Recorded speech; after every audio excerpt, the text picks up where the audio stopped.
ओम शांति। आज सुनते हैं 5 दिसंबर की अव्यक्त मुरली का मुरली मंथन। आज की मुरली बाबा की सारी प्रसन्नता के ऊपर थी कि सदा प्रसन्न कैसे रहें,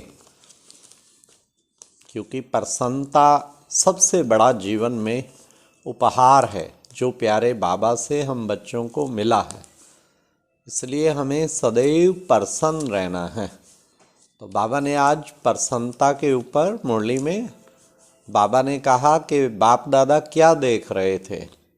बाप दादा देख रहे थे कि बच्चे प्रसन्न जो हैं कितना रहते हैं, और फिर बाबा ने कितना सुंदर कहा, आधार ब्राह्मण जीवन का आधार ही प्रसन्नता है।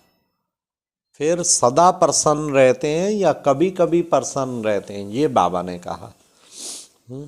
एक है कभी कभी रहने वाले, एक है सदा प्रसन्न रहने वाले। तो प्रसन्नता ही तो जीवन की सबसे बड़ी उपलब्धि है। अगर प्रसन्नता माना खुशी और खुशी नहीं है तो फिर जीवन नीरस है। ब्राह्मण जीवन का फायदा ही क्या फिर, आप सोचो। सारा कुछ मिल गया और खुशी नहीं है। फिर बाबा ने आज 3 प्रकार की प्रसन्नता बताई।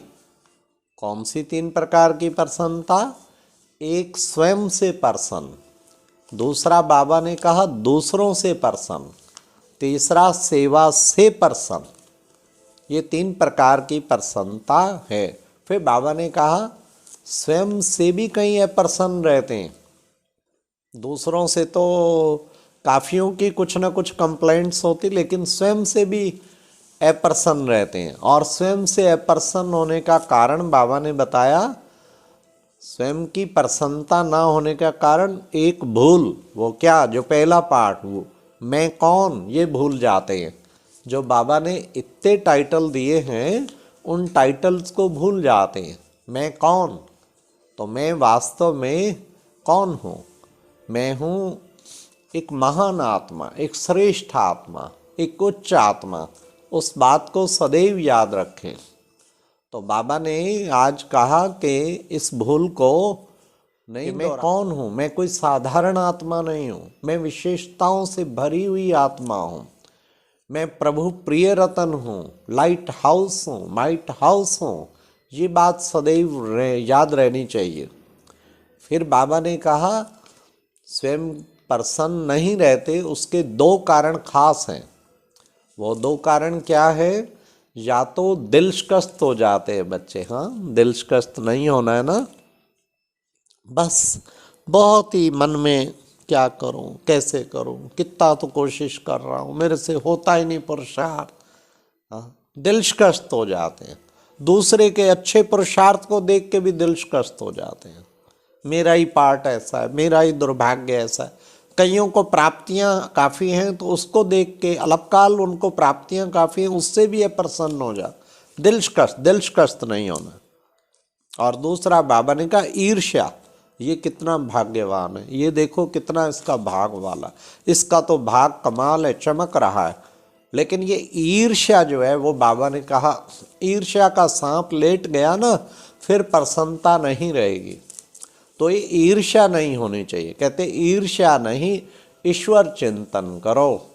तो इसलिए ईर्ष्या हमें समाप्त कर देनी चाहिए। तो बाबा ने कहा तुम बच्चों को सदैव प्रसन्न रहना है, तो इन 2 बातों का त्याग करो। फिर बाबा ने एक और भी बताया आगे चल के, स्वयं की प्रसन्नता का आधार है संपन्नता। सदा संपन्न अपने को जो रखेगा ना, वो सदा खुद खजानों से, गुणों से, शक्तियों से संपन्न, वो तो उछलता रहेगा, औरों को भी देता रहेगा।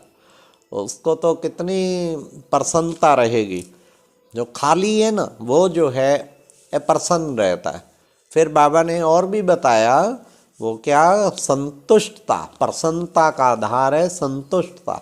संतुष्ट जीवन, खुद से भी संतुष्ट, औरों से भी संतुष्ट रहो, सर्व को संतुष्ट करो। तो बच्चे कितना ना प्रसन्न रहेंगे उससे। लेकिन भूल जाते हैं। हाँ, सदा बच्चे जो सबको प्रसन्न रखते, खुद भी प्रसन्न रहते, उनसे बाप भी प्रसन्न रहता और फिर उनको सफलता मूर्त वरदान में बन जाते, वह सफलता ही सफलता मिलती। बाबा ने कहा देखो बच्चे, तुम्हारी दादियाँ कितना त्यागवान थी, पैदल चलती थी। टीचर्स बहनों को भी बाबा ने एड्रेस, तो पैदल चलती थी, जमुना का कंठा था, उस वक्त तो मकान भी नहीं थे, कितना त्याग किया। अब तुम तो बने बनाए मकानों पर आए हो ना, उनके त्याग का फल खा रहे हो।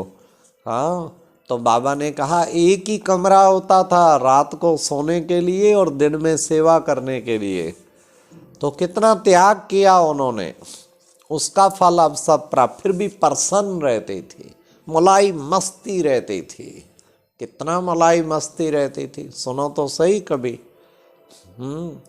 दादी जान के सुनाती है, लंदन में हम गई तो उनके नीचे कैसे जो है, मेरी चारपाई किसी दूसरी उसकी चारपाई के नीचे होती थी, कितना त्याग, एक कमरे में कितना त्याग किया। तो बाबा ने कितना सुंदर आज सुनाया। तो ये था सदा हमें, और ये प्रसन्नता का आधार था, जितना त्याग उतना खुशी में झूमती रहती थी। तो ये बाबा ने कहा कि बच्चे तुम भी इतने त्यागवान बनो। फिर बाबा ने कहा कि सिक्किलधे बच्चे जो है ना, मीठे बच्चे, कभी भी पैर नीचे नहीं रखते हैं, तो तुमको भी पैर नीचे नहीं रखना, मिट्टी देह रूपी मिट्टी पे पैर नहीं रखना। तो ये मिट्टी पे पैर जो रखते हैं ना, बाबा ने कहा वो फिर प्रसन्न कैसे रहेंगे, इसलिए मिट्टी पे पैर ना रखो, सदा बाप की गोदी में, सिक्किलधे बच्चे हो ना, सदा गोदी में रहो, फिर सदा प्रसन्न रहेंगे। अकाल तख्त नशीन बाबा ने कहा, कर्मेंद्रियां सारे ऑर्डर में चलेंगे, अकाल तख्त ही दिल तख्त नशीन बनता है। फिर बाबा ने कहा समाने और सामना करने की शक्ति वाले रूहानी सेवाधारी भाव, सामना दैवी परिवार में, ईश्वर परिवार में नहीं करना, माया से सामना करना। और बातें कितनी आ जाए संभालो। लास्ट बाबा ने कहा छोटी बात को बड़ा नहीं करो, वातावरण को शक्तिशाली बनाओ। छोटी बात कोई बड़ा, अरे बड़ी बात को छोटा, अरे क्या कोई बात है, पाई पैसे की बात, खत्म। कितना अच्छा तरीका बाबा ने बताया। छोटे से भी पहाड़ को राई और राई को रुई बना के उड़ाए दो। अच्छा, ओम शांति। ये था आज का अव्यक्त मुरली मंथन। ओम शांति।